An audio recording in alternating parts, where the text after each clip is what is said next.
It's Hugh Hewitt.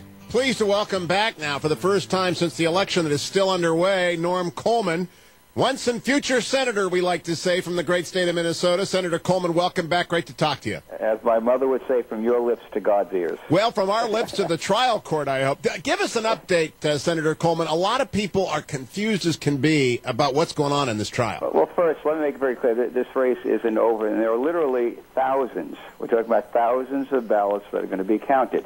And the reality is that a lot of those ballots, a fair preponderance, come from Republican areas. And the reason being is because in the recount that was done by the canvassing board, they touched upon the absentee ballots. They opened up a universe of 953, which, by the way, came from most strongly Democrat areas, but left to the next phase of this process, which is what we're now, this contested case, to deal with both the issue, a broader issue of absentee ballot, rejected absentee ballots, and should others be counted, and then a whole issue of ballots that were counted twice. There have been witness after witness. These are county officials who are in charge of the elections in their counties, and in each and every one of them have said that we have scores of ballots, some individually identified in court, that were wrongfully rejected upon review, and they should be opened.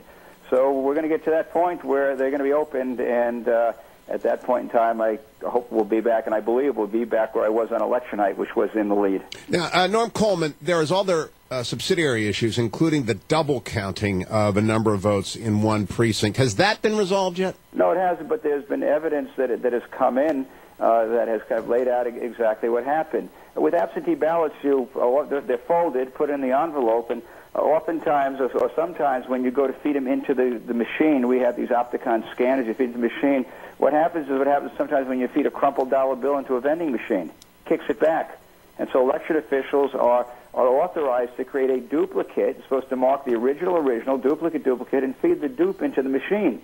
At the end of the night, you get a legitimate count from the machine of the duplicates that are in there. But what happened is, in the recount, it was all agreed that originals should be counted because they may have double marks on it, et cetera. But if folks didn't mark, if you had 5 originals and they were all marked, but you didn't mark any of the duplicates, when you did the recount, you counted all the ballots in the machine, and you counted 5 more originals. That's what you counted. And so we have a number of instances, over 25 precincts, in which you have more votes than voters in the recount. Not on election night, but in the recount. And this happened to occur in, to Franken's benefit, and in Minneapolis, some heavily Democrat areas. And so we're very confident when the double counting of ballots is out, that we'll be picking up 80 to 100 votes there. The bottom line is our case is very simple. We think every legitimately cast ballot, absentee ballot, that should be counted, and we want to make sure that no vote is counted more than once. It is kind of stunning to see Franken's folks in court objecting and trying to limit the inclusion of ballots in which election officials have said, hey, we made a mistake, and they should be counted. Now, Norm Coleman, you've got a great legal team led by Ben Ginsberg, perhaps America's preeminent election law expert, and a subsidiary staff as well. Got to be expensive. Are you raising money to defray the cost of this thing? Go on ColemanForSenate.com, and that's our website. The other side had George Soros and Al Gore do fundraiser for Franken.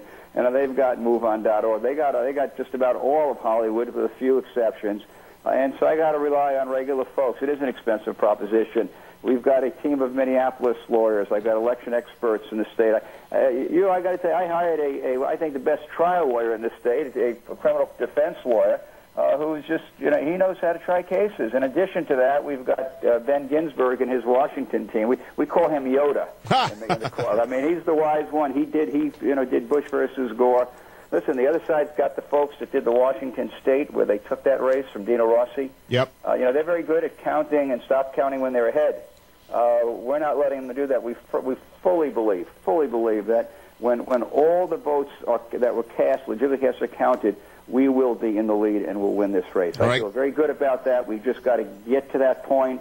This case could go on, perhaps another month. It's way past November. But you got to get it right, and I think Minnesotans understand, respect that. Let's count every validly cast vote. That's where I was going. And by the way, ColemanForSenate.com, ColemanForSenate.com, if you want to contribute to Norm's recount effort. About another month, at which point is the trial court itself going to rule on which ballots get counted and what they say when they're open, Norm Coleman? Yeah. This court has full jurisdiction to make a determination of whether the ballot was validly cast. to correct the issue with the duplicate double counting of ballots, and then ultimately to say, okay, here's the real count. There's no question, that the lead that Franken has, which was 225, is an artificial lead since we've already added more votes. The court has already added more votes, and we've had witness after witness come in and say, literally ballot by ballot, this vote should have been counted. We made a mistake. This vote should have been counted. So this race is not over. There are a lot more ballots to be counted, and we just got to kind of go through this process. And I got to say, Minnesotans, I think, understand that. When you get elected, you govern with the consent of the governed. The governed have to believe that you actually had more votes than the other guy. And so here, our goal is to get it right. And we're going through this process, and I feel pretty good about where we're at and how it will end up. Now, it must be driving you crazy watching this ridiculous stimulus bill go through the United States Senate and not have a chance to at least raise your voice or maybe huddle up with your friends from Maine and Arlen Specter. I know there's great goodwill among senators, even when you disagree on things, but to be on the sidelines in a courtroom must be very frustrating. Well, it is frustrating. I actually, we had a counterpoint in the Minneapolis Star-Tribune earlier this week with me, saying, hey, yeah, this economy is in trouble, but this is a bad bill. This is not stimulus. This is debt. This is spending. This is not the way that you move us, out of the situation that we're in. Al Franken took the other position. The worst thing that we can do is to be loading down this country in debt, spending money on things that are not going to have any impact on the economic situation. And I'd love to be involved in that discussion. And I would have been in on the discussions with folks on both sides. I would have been there. I do that. But what we ended up with is not a good deal. And if I could have used leverage to squeeze this thing down and to do things that really grew, generated job growth, tax cuts. I'm for infrastructure, but you got to spend it now. We're putting billions of dollars into things that aren't going to be, dealt with in 2011. Our economic situation will be resolved long before that. Last question, Norm Coleman.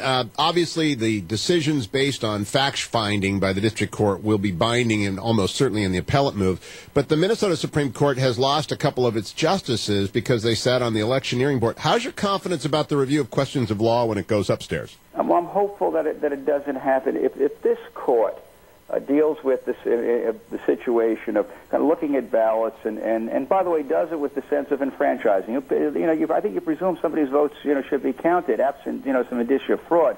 If they do that and they, recognize some of the equal protection concerns we have, you can't just open a type of ballot in a Democrat area and then preclude that same kind of ballot from being, counted in another area. If they do that, then we're not going to be worried about the next level. I hope I'm an optimist. But this is a good Minnesota panel. I think they're trying to do the right thing. So let's pursue this. Let's follow through. Again, all we want to make sure is that every ballot cast always counted. The sad reality here, is that there were 12,000 Minnesotans whose absentee ballots were rejected, and in most cases, nobody told them. Wow, remarkable. Norm Coleman will continue to follow this closely. Thanks for joining us. Thanks for fighting the good fight. It's the Hugh Hewitt Show.